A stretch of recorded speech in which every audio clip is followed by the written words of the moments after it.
Garten of Banban is a game that actually got a whole sequel made for it, aptly named Garten of Banban 2. I decided to drop $5 on this game because you, the viewers, deserve to get the full deep dive at the greatest sequel of the year to one of the most critically acclaimed indie mascot horror titles since Five Nights at Freddy's. Thank you to the Patreon members, and if you'd like to support the channel yourself, you can check out the link below or in the corner.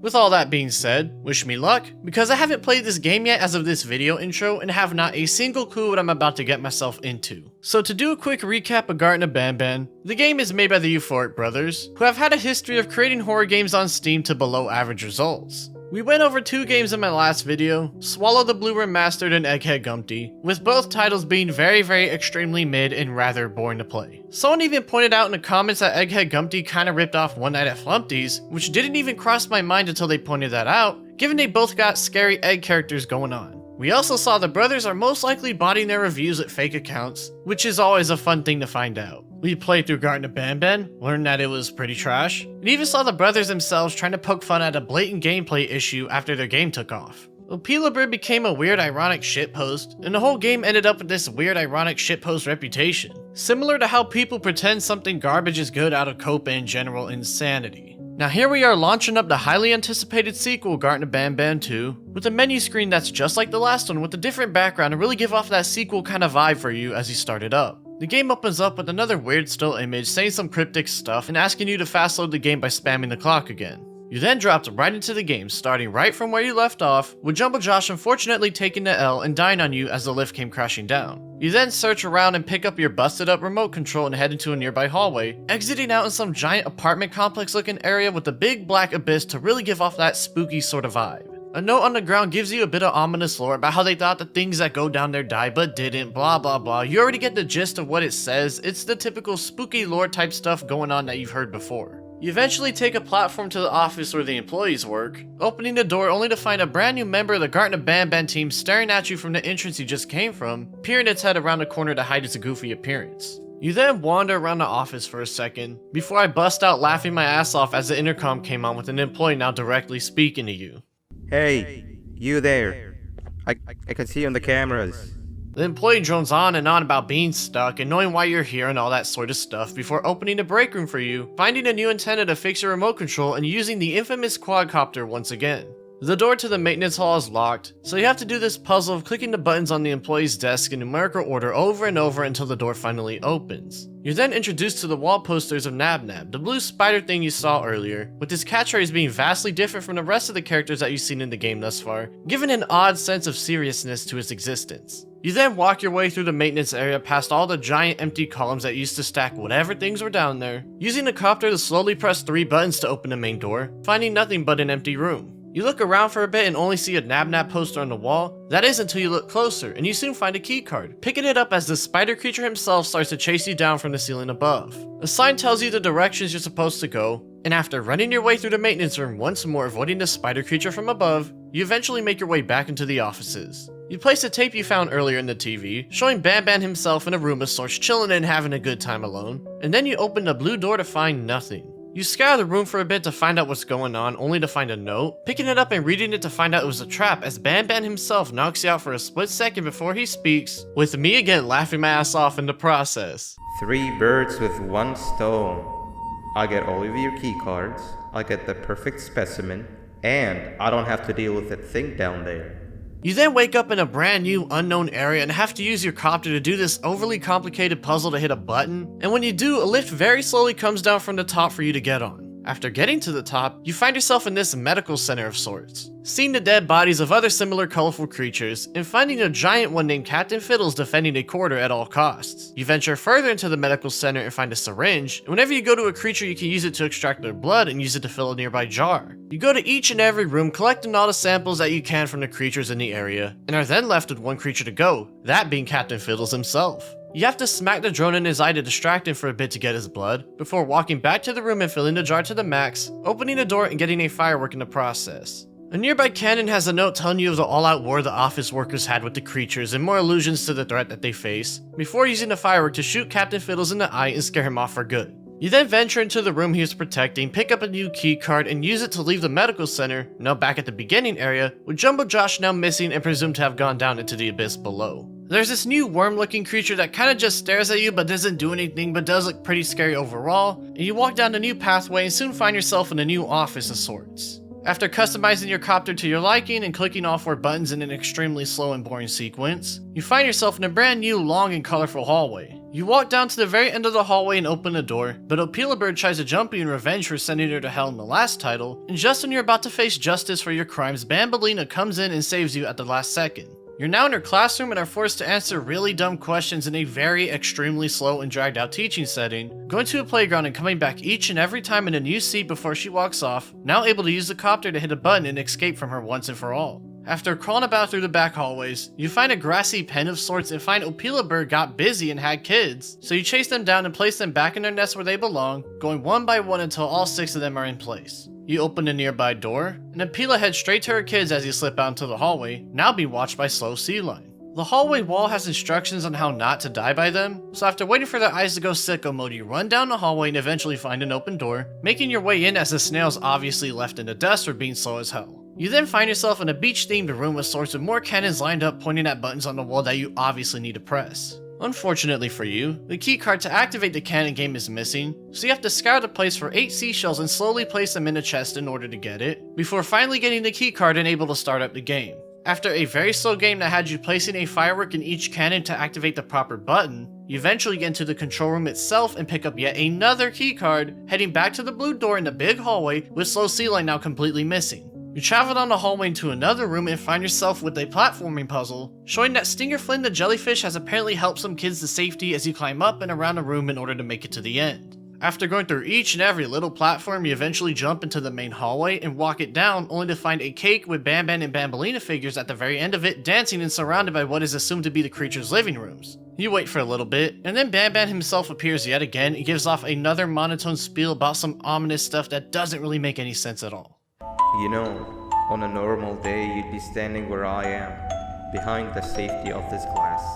As his speech starts to wane off, all the monsters' doors open up and you're forced to run down a hallway to escape from Banbalina and Jumbo Josh who are trying to kill you. Jumbo Josh puts in some work and tries to trap you in, but you manage to get away and run all the way down to the very end of the hallway and trick Banbalina into getting grabbed by Jumbo Josh, with her being pulled to her presumed death as she drops, you guessed it, a keycard. You use it to open up the next door and activate a lift, being warned on the wall to not go down any further as you go down further, with the game fading to black and officially ending and asking you to wishlist Garten of Banban 3 to learn more about the epic and dark secrets of Banban's kindergarten. Now I let this game simmer for about a week and decided to post this video a little bit after launch because I didn't want to jump to any early conclusions based on the heat of the moment, because I have a lot to say about my experience playing this game. I want to start with the positives because there are a few things that aren't that bad despite what you hear later. First things first, the level with Nab Nab in the maintenance room wasn't too bad if you ask me. The encounter was straightforward and simple, and the little puzzle to go the opposite direction of the pink arrows was something that kept me paying attention, rather than just running to the end with no effort. Also, having him not behind you but right on top of you instead makes things a bit more intense, because it adds an extra dimension to the chase even if it was the same thing as a normal chase sequence when it comes down to it. The black worm thing that shows up in the apartment building looking area actually looks scary, which at least shows to me that the brothers can make a scary looking creature, cause so far, nothing in the game except for that looks scary at all. It's a shame it literally only shows up during this intermission period to the long hallway, cause it could have done something cool with it, but I digress. Now that's literally the only 2 things I liked about this game, because the rest was boring, lame, or straight up garbage. The desk puzzle was extremely simple and easy, so while not bad, it wasn't good either, it just got the job done for moving forward in the rest of the game and was boring. There was one part in the maintenance room where you had to press 3 buttons with your quadcopter, and I noticed just how boring and dragged out it was, which in hindsight should have been a hint at what was to come. Once you get out of the maintenance room, the game just drops off from that point onwards once you meet Banban himself.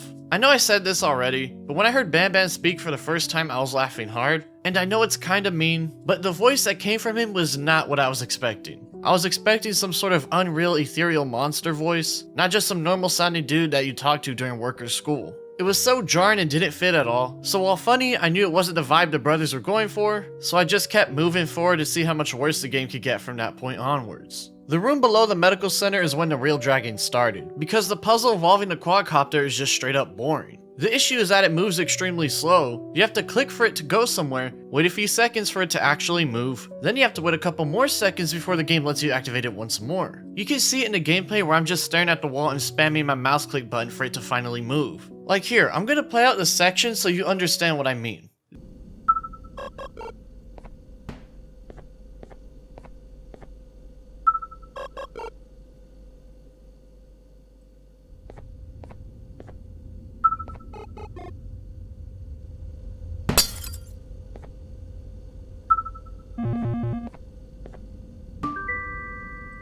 This is super slow gameplay that is not fun to play, it's just boring. The medical center itself wasn't that bad, it was just boring again. And the puzzle hints had mistakes as well. Like on the wall, you see 8 characters total, yet you only end up getting the blood from 7 of them to open the door. At that, why does the door only open when you fill the vial with the monster blood? That doesn't make any sense, and that could have easily been fixed to add some sense of normal progression. Filling up the vial could have given you a smaller sample, and then the door would open automatically so you could place it in there and then pick up the firework. I know it's a small detail, but it's small details that make a game at least have a sense of proper progression, and when the small hint on the wall leads into a puzzle that just feels weird, it leaves things off in a very strange spot. I also found it funny how the note you find details a battle between the monsters and employees, yet you see a freaking cannon that's the implied weapon they used. It's no wonder they all died. The Captain Fiddles part was also confusing, because when you poke him in the eye you have this clear space to run by him, yet you would always get grabbed and die despite the pathway being completely open, and learning this was tied to the firework made me feel like I was cheated because of bad design.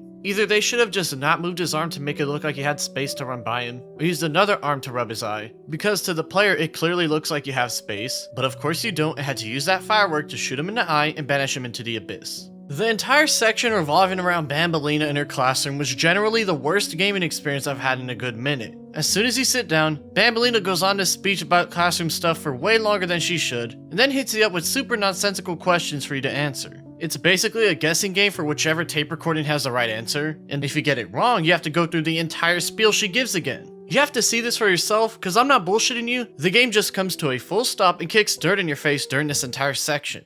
Okay class, so the first lesson of the day is math. Next question, and one that I wrote myself. What is 2 plus 2?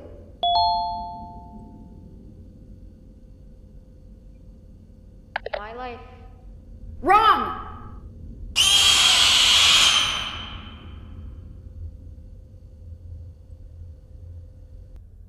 Sit. Okay class, so the first lesson of the day is math. Oh, but I bet you thought it was over, cause it's not, as you have to go to recess, do some menial tasks like collect gum to open a door with sunglasses, and go through the entire teaching session yet again, just sitting there waiting for her to stop talking so you can hopefully get through this nightmare before you die of boredom. You eventually get sent to recess again, do another task for a bowling pin, go through another guessing game in the teaching section once more, until you're finally able to escape the classroom by hitting the button and running off into the back hallway. I cannot stress how much I hated this part of the game, because it came to a screeching halt and padded itself out for a good chunk of my playtime, just so that the brothers could artificially inflate the game time and justify its $5 price by saying it's longer. The game already had this weird section with hitting 4 buttons to open the door to the main hallway taking way longer than it should have, but this takes the cake as the worst section in the game by a landslide. This is indefensibly bad no matter how you put it, and that's not even mentioning Banbalina's voice acting. I already showed you how jarring and bad Banban's voice acting is, as listening to him speak to you completely kills the mood the game is trying to give off, and listening to Banbalina talk has the same exact feeling, only this time coupled with annoyance and frustration due to that entire section of the game being awful to play.